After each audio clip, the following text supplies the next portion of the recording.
to our first episode of Youth at the ROM. My name's John Smith. And my name is Joyce Vogler.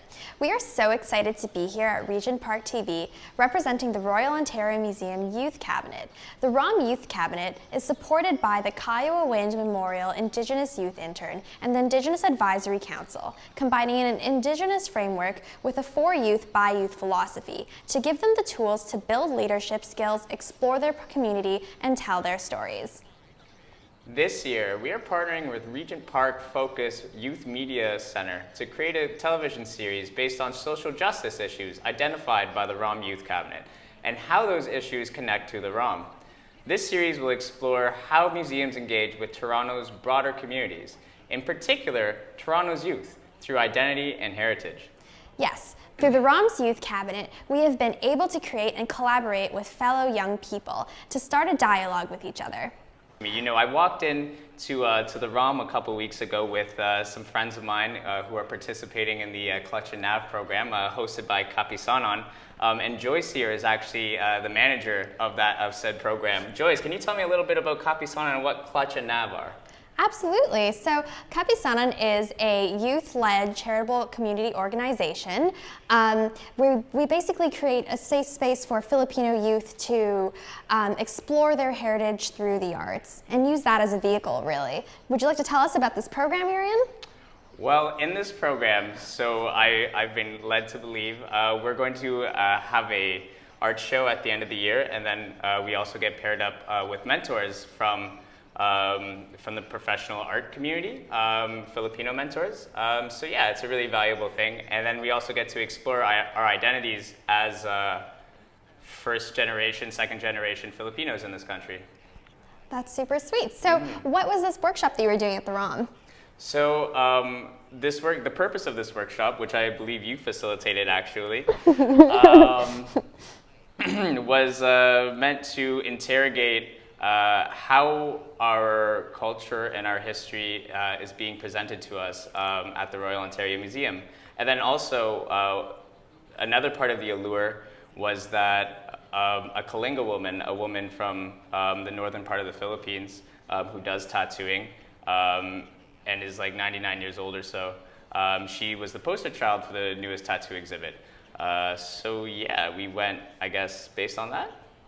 So after the workshop, we had the chance to interview some of the youth participants, and just right outside of the ROM, where all those beautiful Kalinga portraits are. And how about we roll right now to Kathleen, who had some really interesting things to say about how we're represented within the tattoos exhibit.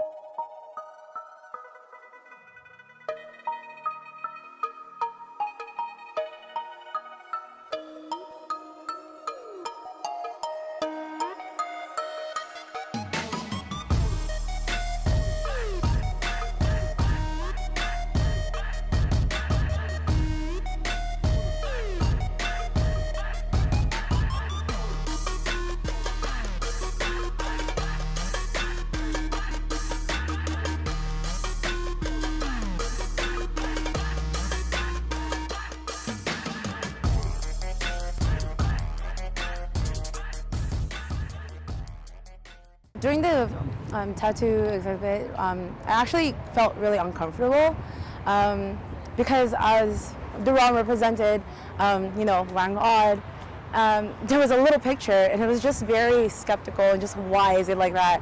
And like you see like all the Kalinga tribes were outside and you see so much beautiful art, and then at the end it was just so small and just very westernized, and I could not really bear with that as a Filipina. I thought it will be really represented better, but we are represented at least now.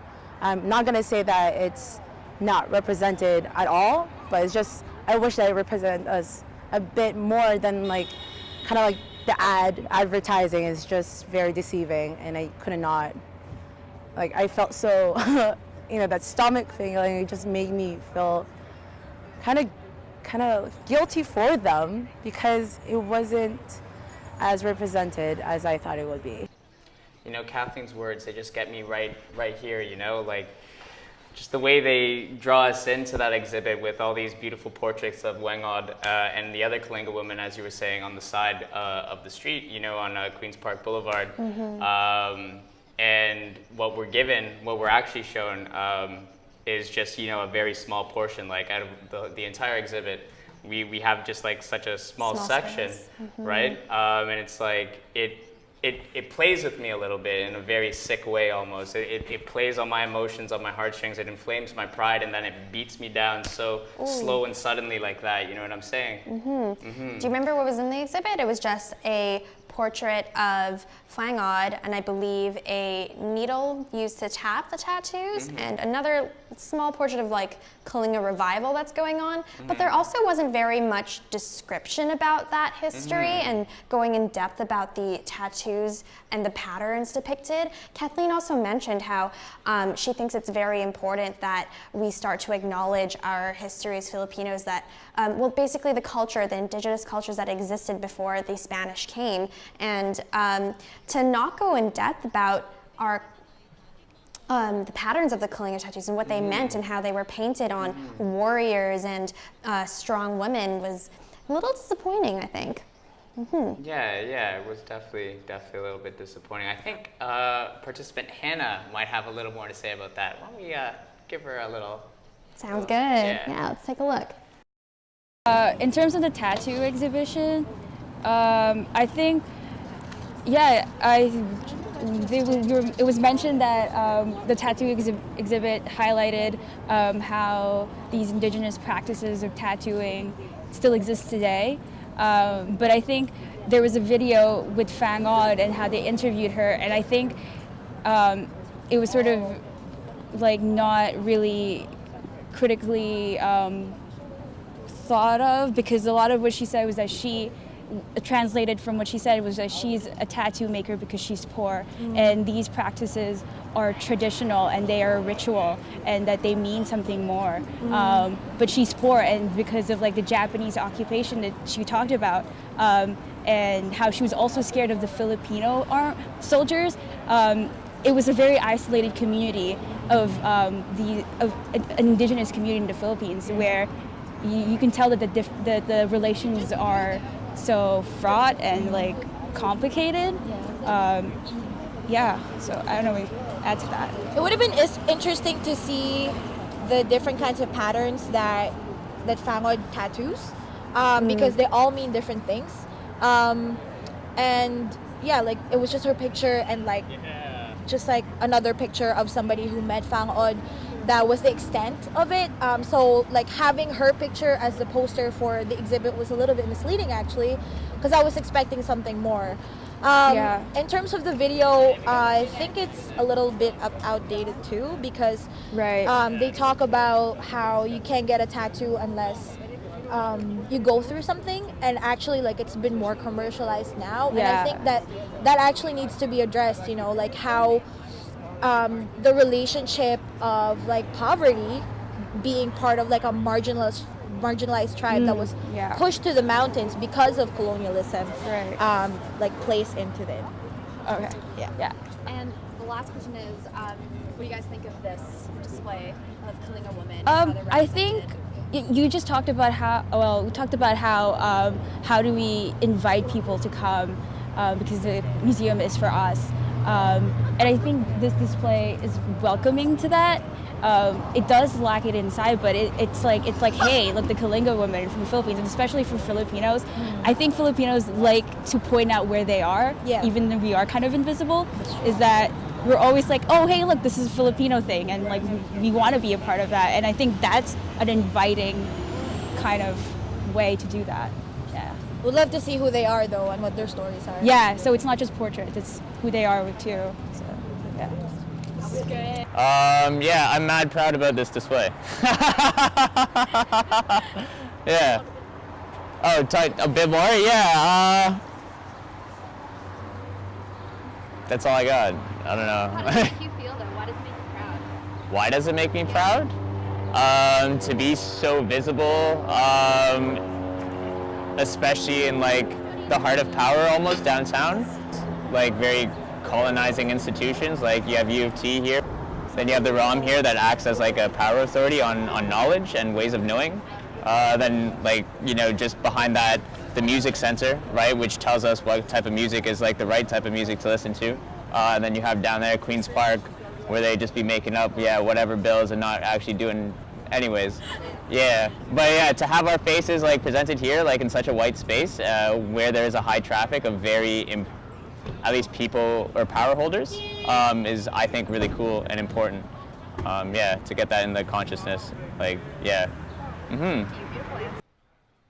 And we're back to Youth at the ROM. With us today, we have Sylvia Fournier, who is the curator of African Arts and Culture. How are you today? I'm very well, thank you. Thank you so much for joining us. Thank you for having me. Yeah, so I just want to start off with the question, what is a curator? What is your job, and what do you do? Well, it's a complicated and wonderful job. So my first responsibility is to curate, take care of the collections of the ROM. The ROM has a collection of about 50,000 ethnographic objects. Wow. And I specifically specialize in Africa, but since our collection is so extensive, I oversee also somewhat other parts of the collection. And then I do research, and I write, and I organize exhibitions, and I deal with public programming, and a lot of the content-related segments of the ROM's activity. With the tattoos exhibit, I was curious as to how maybe the ROM could better engage our community with, obviously there's a lack of depth within our little portion of the exhibit, but in what other ways could the ROM be working with us to engage our youth and Well, I mean, really the program that you're doing is an example of that, and having these conversations, and also seeing where these conversations lead for future exhibitions and future displays. You know, sometimes once the display is up and the tattoos is up for 6 months, not really going to change. And also you have to know that the tattoos exhibit was really not fully developed by the ROM, but is an exhibition that came from France, from the Quai Branly. But usually when an exhibition comes from outside, there's little room for changes. You know, there is a little bit, you know, some ROM objects were added to the display, also because some pieces did not come from France, so there was an opportunity, especially with the North American tattooing traditions that were really not really deeply or almost at all touched upon in the main exhibit. We were able to integrate with our own collections, but we couldn't redo the exhibitions. What we can do is work with programming, it's work with community engagement, and participate in dialogues such as this one to also try to understand what else could we do in the future, and how can we take this experience as a stepping stone to do more and better in the future.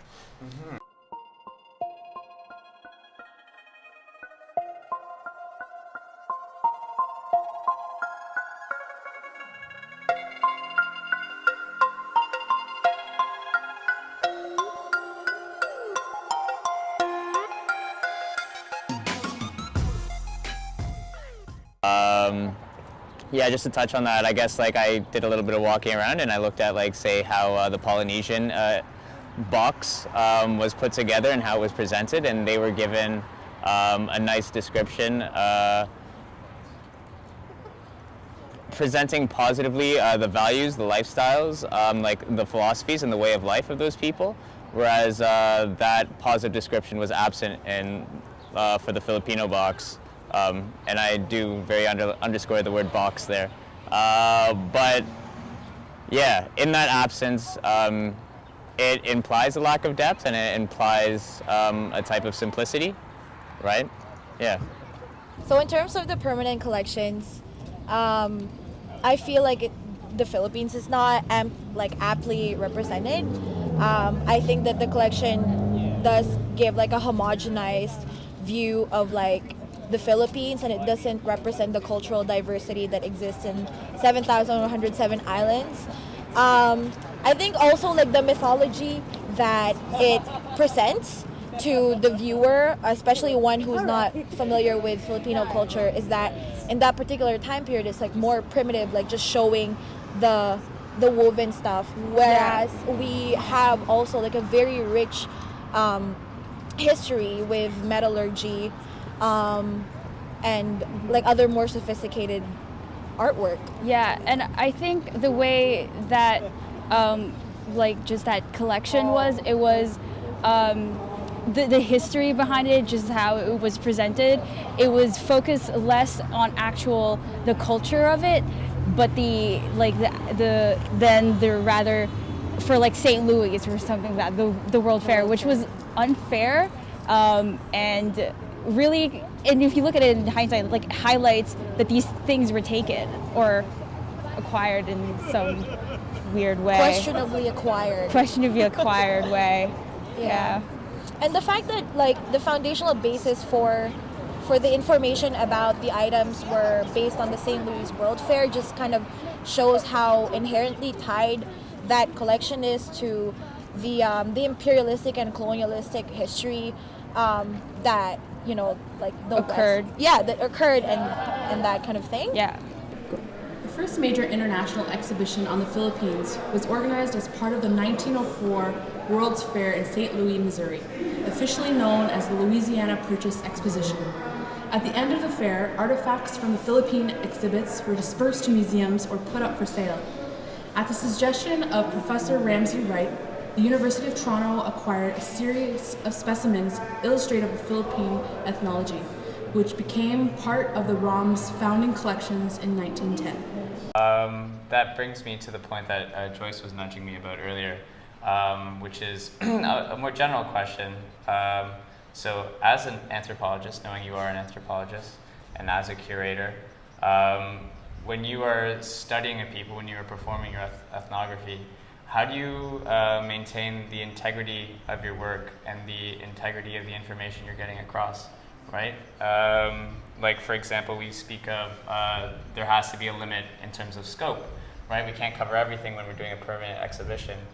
Well, when we're having to draw that framework around, for example, the permanent collection of the Filipino exhibit, there's a lot of stories that are happening in parallel to those items, right? And to draw that framework is not a apolitical choice. Right? I completely agree with you. Yes. Right. Yes. Like, to not mention the history of how those items got to that World Fair is to almost present that as a very benevolent, like, it just happened. There was a World Fair and that's okay. The ROM is a global museum, but we do not have in-house expertise that covers the world. And this is, unfortunately, a staffing, financial, economic situation. So usually the ROM tries to have curators for the collections that are the largest and biggest. And the Filipino collection is, quote unquote, only 500 objects out of more than 50,000 in the anthropological collection. So we didn't have an in-house expert on the exhibit. And that temporary display, again, not to draw excuses, but somehow also to frame it on when it was done at a time of Renaissance ROM, in which the ROM was reinstalling the entire museum. So the curators that were somehow in charge of doing that display were also in charge of doing other displays on which they had a much more in-depth and invested relational and, if you want, academic knowledge and expertise. So this was it was a very interesting exhibition, a collection that they wanted to put out because it was significant and meaningful, and because it had also this, as you say, very political history. And the history is somewhat hinted at in the labels, but in a very soft and not very in-depth way. And I completely agree that there could have been a lot more provocative ways of engaging with the material and making it relevant to today, and also talking about that not so talked about American colonialism at the beginning of the 20th century, and how these objects were part of this colonial agenda that is maybe not so well known. And in general, colonialism outside of North America is something that many people in Canada don't really talk about. What if I were to say that answer for me as a community member from the Filipino community isn't quite good enough, because I know there's a lot of community members who would really love to get involved with that without pay, like myself and Joyce included maybe, right? And in maybe dislodging the authority from the expert, we can get closer to a more living story, right? As you were talking about before, the importance of having that story come alive, right? So how can we continue to open that door and for general consultation, general discussion? Absolutely, that is an opportunity and a possibility, and that's what we would like to do, and we try to do as much as we possibly can. And this is something that, for example, for the African collection, where there is also a permanent display that has a lot of problems, you know, throughout the years and at every opportunity that I've had with community consultations, we've gone in and changed or tried to change the permanent display to fit more and more a kind of conversation and engagement that is meaningful for the people who come to see that display, who are from that community, and can teach people who are not from that community something that the community finds meaningful and relevant. So I'm completely with you, and I think this can be the beginning of a very fruitful conversation that I think we're all open to having. I think that's all the questions that we have for today, I believe, yeah? Thank you so much, Sylvia, for coming in Thank to you for talking having with me. us today. Yeah.